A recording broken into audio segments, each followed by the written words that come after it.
This video is sponsored by BuyMote e-shopping app. BuyMote e-shopping application is one of the online shopping app now available on Play Store and App Store. இந்த பைமோட் application வந்துட்டு பார்த்திங்கன்னா எல்லா செல்லுலையும் இருக்க வேண்டிய ஒரு ஆப்புன்னே சொல்லுவேன். ஏன் அப்படின்னா நம்ம வீட்டுக்கு தேவையான அன்றாடம் தேவையான நிறைய விஷயங்கள், காய்கறி முதல் கொண்டு எல்லா விஷயங்களும் இங்கே வந்துட்டு இருக்குது.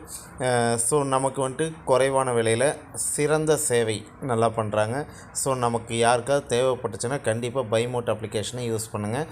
இந்த அப்ளிகேஷன் நீங்கள் தேவைப்படுது ப்ளே ஸ்டோரில் போகிறக்கு எதாக இருந்துச்சுன்னா என்னோடய இந்த வீடியோவுக்கு கீழே டிஸ்கிரிப்ஷனில் இந்த ஆப்போட லிங்க்கை வந்துட்டு தந்திருக்கேன். ஸோ அதை கண்டிப்பாக யூஸ் பண்ணிக்கோங்க.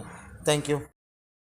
Hi friends, welcome to my channel. இன்னைக்கு வந்துட்டு பார்த்தீங்கன்னா கோவையில் மிக கனமழைக்கு வாய்ப்பு அப்படின்னு சொல்லி போட்டிருக்காங்க. ஆக்சுவலாக மிக கனமழை பேஞ்சுக்கிட்டு இருக்குன்னே சொல்லலாம், இடைவிடாமல் பேஞ்சுக்கிட்டு இருக்கு. ஸோ இன்னைக்கு வந்துட்டு பார்த்தீங்கன்னா பள்ளி கல்லூரி எல்லாருமே வந்துட்டு ரொம்ப சிரமப்படுவாங்க. திங்கள் செவ்வாய் என்ன நடக்கும் அப்படின்னு சொல்லி தெரியாது.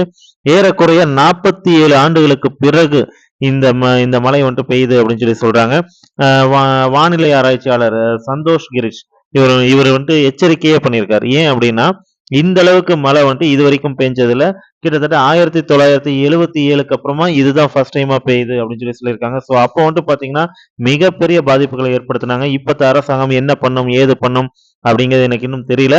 பட் இன்னைக்கு நிலவரப்படி பாத்தீங்கன்னா சென்னையிலலாம் வந்துட்டு பார்த்தீங்கன்னா பெரிய அளவுக்கு மழை பெஞ்சிட்டு இருக்கு.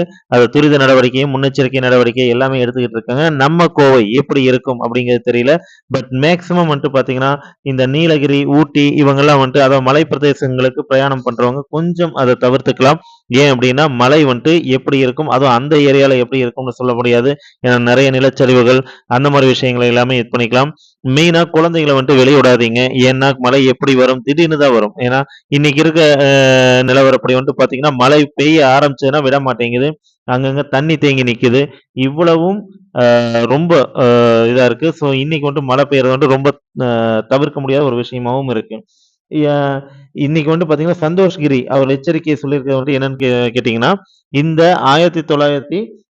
1977ல பேஞ்ச மழை வந்துட்டு பாத்தீங்கன்னா இதை விட மோசமா இருந்துச்சு. இந்த புயல் இந்த 3 நாள் வந்துட்டு பயங்கரமான விஷயமா இருக்கும். ஸோ எல்லாரும் கொஞ்சம் எச்சரிக்கையோடவே இருங்க. இன்னும் சொல்ல போனா ஃபர்ஸ்ட் எய்டு அண்ட் சமைக்கிறதுக்கு ஒரு சில அத்தியாவசிய பொருட்கள் இதெல்லாமே வந்துட்டு வாங்கி வச்சுக்கோங்க. வயசானவங்களுக்கெல்லாம் வந்துட்டு ஃபர்ஸ்ட் எய்ட் டேப்லெட்ஸ் இதெல்லாமே கண்டிப்பா வாங்கி வச்சுக்கோங்க. இது ரொம்ப அத்தியாவசியம். அரசாங்கம் என்ன பண்ணும் அப்படிங்கிறத படவும் நாம முன்னெச்சரிக்கை நடவடிக்கை என்ன பண்ணுவோம் அப்படிங்கிறது தான் இன்னைக்கு கேள்விக்குறி. நம்ம பாதுகாத்துக்கணும் அப்படின்னு நினைச்சீங்கன்னா அது நம்ம தான் வந்துட்டு பாதுகாத்துக்கணும். அதுக்கு யாரும் வெளியே வந்து வர மாட்டாங்க. ஓகேங்களா? ஸோ இந்த மழையை நம்ம எதிர்கொள்றதுக்கு இன்னும் நம்ம ரெடி ஆகலைன்னு நினைக்கிறேன். கொஞ்சம் ரெடி ஆயிக்கோங்க. இந்த வீடியோ பார்த்ததுக்கு அப்புறமா இந்த வீடியோ யாருக்கா தேவைப்பட்டுச்சு அப்படின்னா கண்டிப்பா ஷேர் பண்ணி விடுங்க. தேங்க்யூ.